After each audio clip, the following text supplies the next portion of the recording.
Di nama Tuhan, Shalom, selamat pagi Bapak Ibu dan Saudara yang terkasih dalam Tuhan. Kita bersyukur untuk pagi hari yang indah ini. Kita akan merenungkan firman Tuhan. Firman Tuhan terambil dari Pengkhotbah pasal yang ke-8. Dan satu hal yang rindu kita renungkan pagi hari ini adalah kenapa kejahatan terus merajalela dan kenapa orang-orang yang melakukan kejahatan lama untuk bertobat atau tidak bertobat atau tidak mau berubah dalam hidupnya, terus asik dengan kejahatannya. Satu rahasia firman Tuhan pada pagi hari ini disingkapkan kepada kita dalam Pengkhotbah pasal yang ke-8. Mari kita buka firman Tuhan, Alkitab kita, mulai dari ayat 11 sampai dengan ayat 14 ya. Pengkhotbah pasal yang ke-8 ayat 11 sampai dengan 14. Bapak Ibu bisa membuka Alkitabnya dan membacanya ya. Kita akan renungkan bersama di satu bagian yang Tuhan singkapkan ya melalui kebenaran firman ini. Kenapa ini orang ini jahat terus gitu ya? Kok melakukan kejahatan kok enggak sadar-sadar, atau mungkin juga sadar tapi tidak berubah ya, tidak berhenti dia melakukan kejahatannya. Di ayat 11 kita baca bersama-sama. 1, 2, 3. Oleh karena hukuman terhadap perbuatan jahat tidak segera dilaksanakan, maka hati manusia penuh niat untuk berbuat jahat. 12. Walaupun orang yang berdosa dan yang berbuat jahat 100 kali hidup lama, namun aku tahu bahwa orang yang takut akan Allah akan beroleh kebahagiaan, sebab mereka takut terhadap hadirat-Nya. 13. Tetapi orang yang fasik tidak akan beroleh kebahagiaan, dan seperti bayang-bayang ia tidak akan panjang umur, karena ia tidak takut terhadap hadirat Allah. Lanjut, ada satu kesia-siaan yang terjadi di atas bumi. Ada orang-orang benar yang menerima ganjaran yang layak untuk perbuatan orang fasik, dan ada orang-orang fasik yang menerima pahala yang layak untuk perbuatan orang benar. Aku berkata, ini pun sia-sia. Bapak Ibu Saudara yang terkasih dalam Tuhan, inilah fakta, inilah yang terjadi ya. Tetapi Tuhan izinkan itu semua terjadi ya. Tidak ada ya peristiwa yang terjadi tanpa sepengetahuan Allah. Nah, ini manusia sulit untuk menyelaminya ya. Ada suatu kesia-siaan, kata sang pengkhotbah, yang terjadi di atas bumi. Ada orang-orang benar yang menerima ganjaran yang layak untuk perbuatan orang fasik. Artinya begini, orang ini melakukan yang benar, orang ini takut akan Allah, tetapi yang dialami apa? Ya, ada kesusahan juga, ada tekanan, ada penderitaan, ada intimidasi, ya, ada siksaan yang dialami yang semestinya itu lebih layak untuk orang fasik gitu ya. Jadi penderitaan, kesusahan, intimidasi atau tekanan itu mestinya untuk orang fasik dong. Tetapi kenapa orang benar yang mendapatkannya? Nah, itu pun terjadi, itu fakta. Kira-kira begini, ada orang yang benar ini kok malah dipersalahkan, kok malah dihukum. Orang sudah melakukan hal yang baik, hal yang benar, kok malah dia dizolimi lagi. Dia sudah berbuat sesuatu yang baik, kok malah ditekan, ditindas, dan ya mendapatkan perlakuan yang tidak baik. Nah, sementara ada orang-orang yang fasik, orang jahat, dia melakukan hal yang jahat, kok dia enak-enak saja ya, kok dia sejahtera saja secara manusia kita lihat. Kok nggak ada penderitaan sama dia, kok nggak ada hukuman sama dia ya. Ya, mestinya kan dia ini dong dihukum. Loh, kok ternyata lebih hebat, dia berhasil tanda kutip secara ekonomi, barangkali hebat ya, bisnisnya mantap ya. Kita lihat rumah tangganya sepertinya baik-baik saja, ada sukacita yang kita lihat ya, bisa menikmati yang semestinya ini kan untuk orang benar gitu loh. Tetapi kenapa justru orang fasik yang mengalami hal itu? Dan kesimpulan dari sang pengkhotbah, ini sia-sia. Ternyata semuanya sia-sia. Aku berkata ini pun sia-sia. Saudara yang terkasih dalam Tuhan, mengapa orang fasik itu, orang jahat itu ya kok tidak berhenti dari kejahatan yang dia lakukan. Kok tidak mau bertobat? Nah, dijelaskan di sini ya ayat 11. Oleh karena hukuman terhadap perbuatan jahat tidak segera dilaksanakan. Itu masalahnya. Jadi orang ini sudah salah. Ya terlalu sulit atau terlalu lambat, katakan misalnya kalau di pengadilan terlalu lambat ini orang ini diadili. Ya alasan kurang fakta lah, kurang inilah dan segala macam, dan bahkan bisa akhirnya orang yang bersalah ini kok bisa lolos begitu ya, tidak dihukum, akhirnya dia terus merajalela ya. Nah, karena hukuman terhadap perbuatan jahat tidak segera dilaksanakan, akibatnya apa? Ya hati manusia penuh niat untuk berbuat jahat. Oke, lakukan saja, nggak masalah ya, pokoknya kita buat yang jahat ya, maling aja terus, nggak apa-apa, kita nikmati kok hasil maling kita. Korupsi aja nggak apa-apa, aman kan, nggak ketahuan kan. Nah kalau ada yang mulai bongkar-bongkar, udah orang itu kita selesaikan, nah misalnya, kan ngeri kali ya. Jadi manusia ya hatinya penuh niat jahat, terus mau melakukan kejahatan ya karena dia menikmati secara manusia dan tidak ada hukuman buat dia atau tidak segera dihukum. Jadi ini satu hal yang perlu diperhatikan sebenarnya. Kalau ada orang yang melakukan kejahatan, ini harus segera didisiplin. Jangan ditunda-tunda, jangan dibiarkan. Sebab ketika orang yang melakukan kejahatan dibiarkan, dia akan merajalela. Ya misalnya ada orang yang suka bohong, nah kebohongan itu dibiarkan terus. Ada orang berkata ya, kebohongan yang diulang-ulang menjadi satu kebenaran. Artinya begitu sulit orang melihat ini satu kebohongan, karena terus ya dikumandangkan, terus disebarluaskan, terus diviralkan ya, sampai seluruh dunia mendengar, akhirnya dunia percaya dengan kebohongan.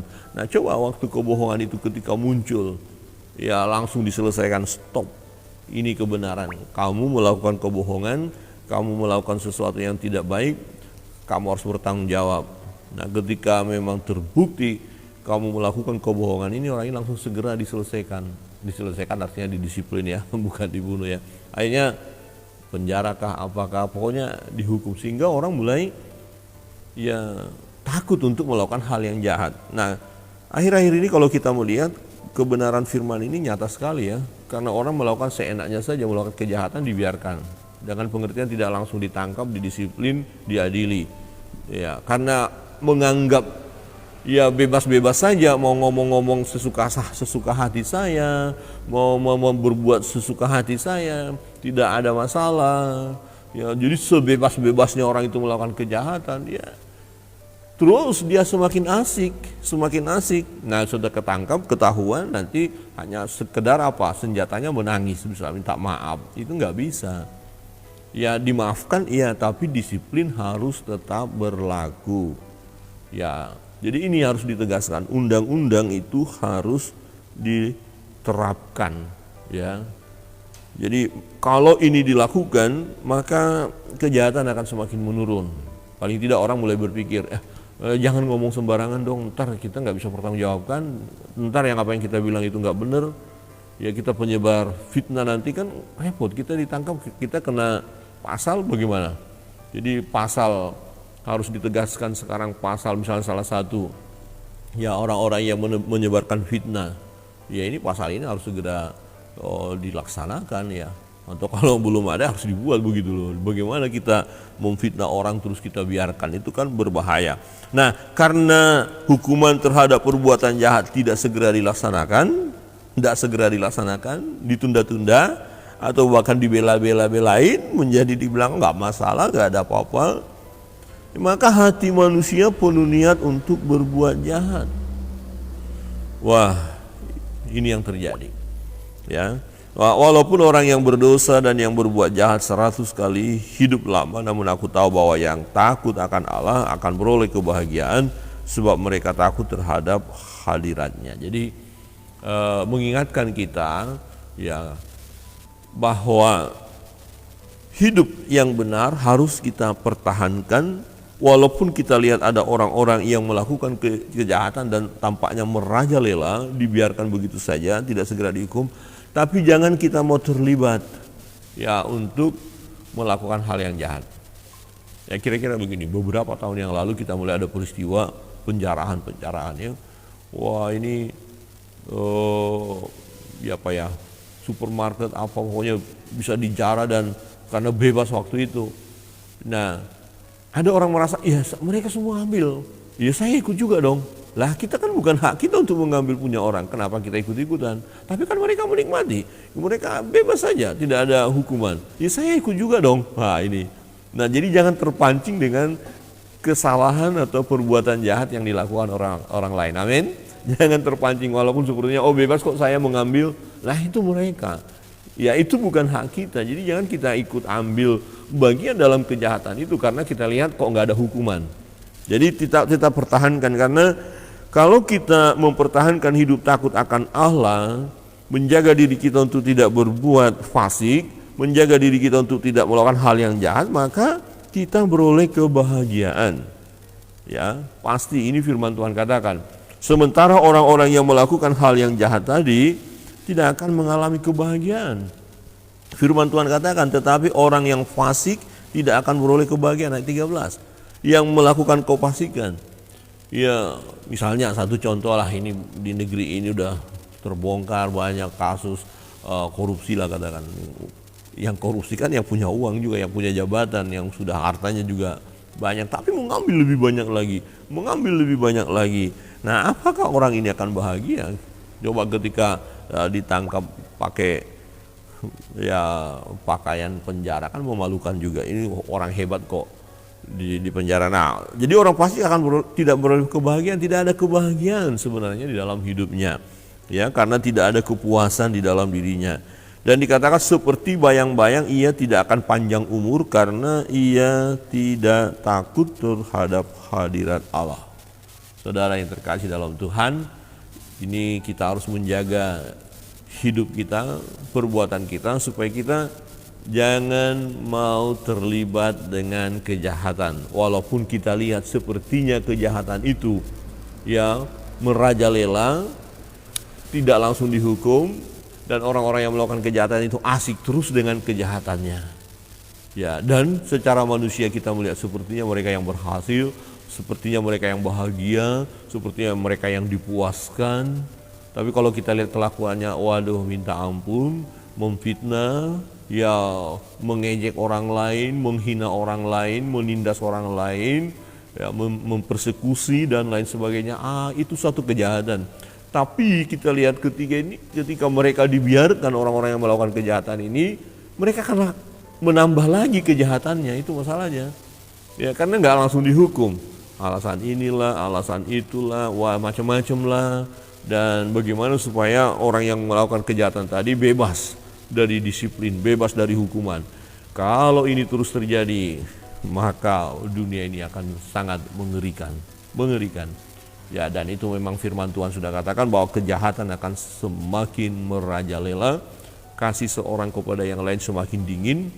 Nah, kalau ada orang mendisiplin seseorang, yang didisiplin marah, tidak mau terima, ya dia balas, dia putar balik fakta, cari alasan-alasan untuk membenarkan diri. Jadi semakin kacau. Dan sebagai anak-anak Tuhan, kita harus berkomitmen untuk menerima ya hukuman jika memang kita melakukan hal yang salah. Kita didisiplin, kita ditegur, dan itu jauh lebih baik bagi kita daripada kita dibiarkan saja. Ya, kalau dibiarkan maka semakin hancur hidup kita. Karena apa? Kejahatan terus kita lakukan. Maka firman Tuhan katakan apa? Ya, Tuhan menyesah. Tuhan mendisiplin anak-anak yang dikasihinya. Jadi memang betul hukuman, disiplin tidak boleh diabaikan, tidak boleh diremehkan, ya harus ditegakkan kembali. Nah, secara khusus untuk bangsa dan negeri kita, di negeri ini hukum harus ditegakkan kembali. Ya, dan pelaku-pelaku hukum harus benar-benar mereka hidup benar, tidak boleh membiarkan dirinya dipermainkan oleh situasi yang ada. Jangan larut dengan permainan-permainan yang mengabaikan kebenaran. Ya, harus tetap hidup dalam benar dan menyatakan kebenaran. Ingat, ya, kalau ini dilaksanakan, maka bangsa dan negara kita akan mengalami pemulihan, damai sejahtera, dan tidak merajalela kejahatan itu. Tetapi ini bukan hal yang mudah, Bapak Ibu Saudara yang terkasih dalam Tuhan. Maka dibutuhkan orang-orang yang takut akan Tuhan. Jadi tetaplah mempertahankan hidup yang benar di hadapan Tuhan, karena orang yang melakukan kebenaran inilah yang akan mengalami kebahagiaan. Amin. Bapak Ibu Saudara yang terkasih dalam Tuhan, mari kita bersama-sama berjuang hidup dalam kebenaran, walaupun ya sudah dijelaskan firman Tuhan tadi, yang melakukan kebenaran itu kok malah mendapatkan upah yang seharusnya kepada orang fasik. Nah, itulah keadaan dunia. Tetapi jangan takut, Allah adalah pembela kita. Dia pembela yang benar, ya, dia tidak pernah salah. Firman Tuhan katakan bahwa terang kita, kebenaran kita akan muncul. Keadilan Allah itu akan Allah nyatakan. Tuhan Yesus memberkati kita sekalian. Mari kita terus dalam perjalanan hidup ini melakukan apa yang benar di hadapan Tuhan. Maka kitalah orang-orang yang berbahagia. Tuhan memberkati kita. Kita akan masuk dalam doa-doa kita. Kita perlu berdoa secara khusus, menyerahkan bangsa dan negeri kita untuk dapat menegakkan keadilan.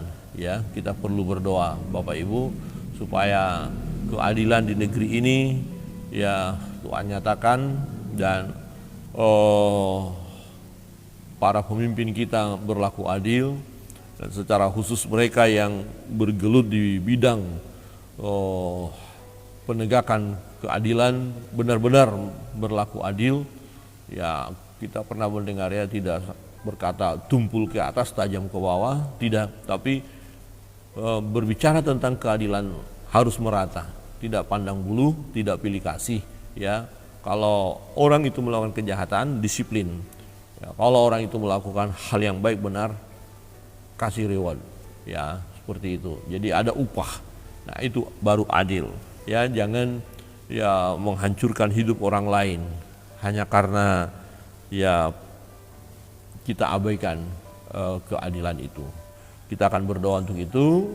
Kita berdoa untuk ya situasi yang kita alami, Bapak Ibu, pergumulan apapun, mari datang kepada Tuhan, berdoalah. Ya, kalau ada yang sakit, buka hati, datang kepada Tuhan, percaya, ya Tuhan, ini aku, jamah aku. Firman Tuhan katakan apa? Bilur-bilur Yesus menyembuhkan kita, ya memulihkan hidup kita. Datang kepada Tuhan. Bergumul mengenai ekonomi, saudara mungkin mengalami kesulitan ekonomi saat ini. Berjuang dan jangan mengandalkan kekuatan diri sendiri. Memang kita harus bekerja, tapi serahkan kepada Tuhan. Ya, mohon pertolongan dari Tuhan. Nah, kita akan berdoa bersama-sama. Dan untuk jemaat Sinam di grup WA ada pokok-pokok doa. Mari ambil bagian di dalamnya. Ya, tim doa Sinam, pengurus berdoa untuk pokok-pokok doa yang dibagikan buat kita. Doa orang benar apabila dengan yakin didoakan, besar kuasanya. Mari kita berdoa.